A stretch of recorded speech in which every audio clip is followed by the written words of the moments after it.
I'm Kimberly Turner from cookingwithkimberly.com, and today I'm going to show you how to cook an apple juice braised hickory smoked ham shank. Now this is a ham shank, and this is typically what you'll purchase at the grocer around the holidays, especially as by way of ham. Okay, this is the ham shank. You can also get the shoulder or a picnic roll, things like that, but the ham shank probably is the most traditional and the most popular. Now, this is a very, very flavorful piece of meat.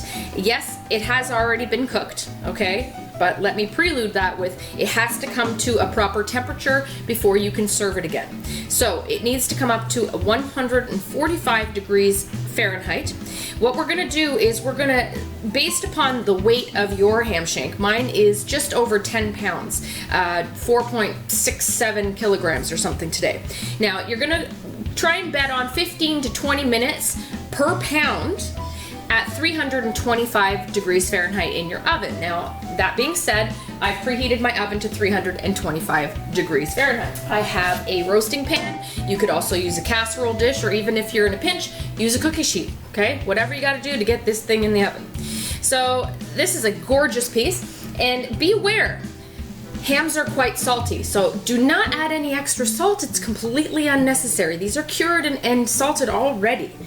In that goes into the oven. I like to keep the fattiest part on top so that when that ham heats, the fat renders, makes everything juicy and delicious. Now you could always roast that ham just the same, but today I'm braising, and braising is basically roasting in a wet heat instead of a dry heat. And how I'm going to accomplish that is I'm going to put the lid of the roaster on, and it's going to create a Dutch oven effect, okay? That way it keeps it nice and moist, because ham, you know, can dry out. You don't want that to happen. Also, I won't have to babysit it, okay?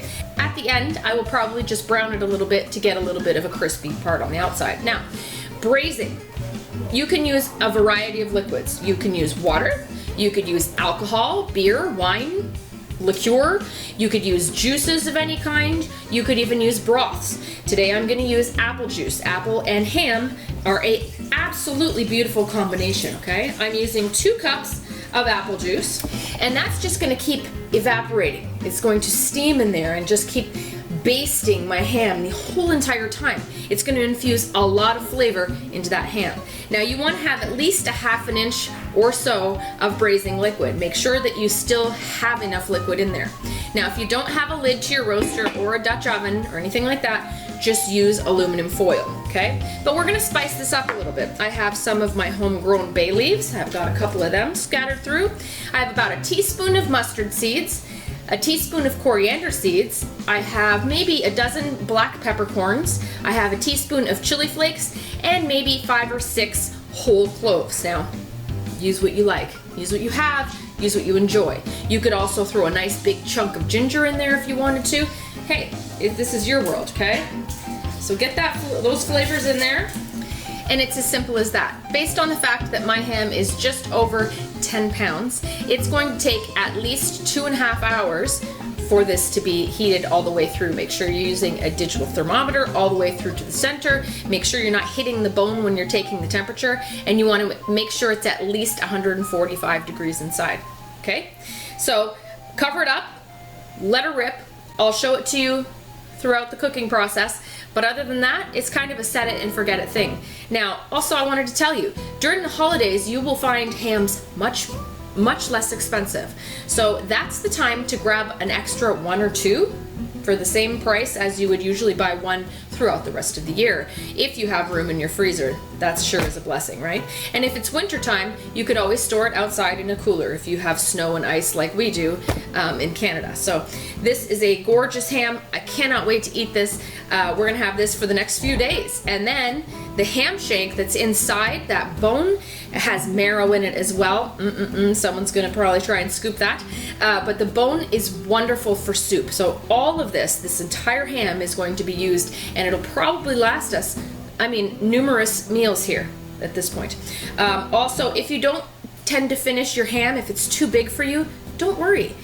Cook it, slice it, throw it in the freezer. Make little TV dinners.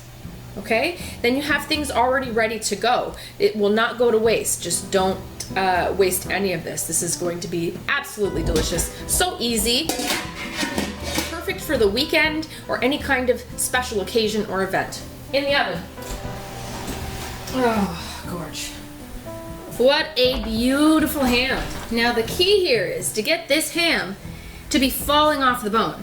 And me just jiggling it here, I'll show you actually in a camera angle. Jiggling it, you can see it's just gonna fall off this bone. Amazing. I've got lots of beautiful juice. I've been braising it and I've been basting it maybe every 30 minutes or so. And I'm gonna do another one. Now, if when you take the lid off or your aluminum foil off, you're not happy with the color of it and you'd like it to be a little bit more brown, go ahead and put it under the broiler for a few minutes. Make sure you're watching it, keep your eye on it, because ham has a lot of fat content, so you don't want that to burn. Also, you could, you know, on the front part or wherever you want, you could put brown sugar if you wanted to and really caramelize that up beautifully. But this guy looks gorgeous. Let me see if I can show you a little closer. Look at that. And just jiggling it, I don't know if you can see, but it's jiggling. It looks like it's just gonna fall right off that ham shank bone.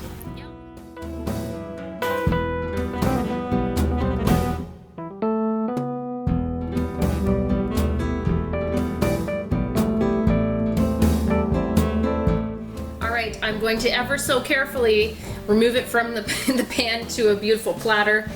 So we can serve it there, or you can, you know, break it up, put it on people's plates your own beforehand. Look at this glorious ham. Oh, mommy, we're gonna have an awesome feast tonight. So I've made some beautiful black-eyed peas. Make sure you check out the show for how to boil black-eyed peas. We're gonna do some red cabbage and serve that with rice as well. Plus I've got a ton of juice here, which is going to be beautiful on that rice. Do not get rid of this liquid. This is like liquid gold. Now you can get a better look at it. Look at this glorious ham. Now you can just serve that at the table, break it up. It's falling apart, so you'll just be able to use tongs if you want to, but if you want to use a knife, go ahead. Here's the back. That fat layer has kind of rendered and kept everything juicy and delicious, and it's gone into the juice so that you can use that to pour on top of the ham or on top of potatoes or on top of your rice, whatever you want. That's how you do it, folks. That's how you cook an apple juice braised hickory smoked ham shank. It's that easy. Mom, would you like to have a piece of this? Absolutely. Looks gorgeous. All right, I'm done cooking early. Now anyone can eat whenever they want to. Here we go, Mom. I'm just gonna grab a piece with the tongs. Look at that, just falling apart. Look at how moist and juicy that is. Has a nice little crust on the outside. That piece is for Mom. I love that about ham, that you can just pull the striations. Nice. Mmm. Mmm, mmm, mmm. That is so tasty. Mmm. Moist and juicy because we braised it. Full of flavor. You can taste the hint of apple. Mmm. All those gorgeous spices.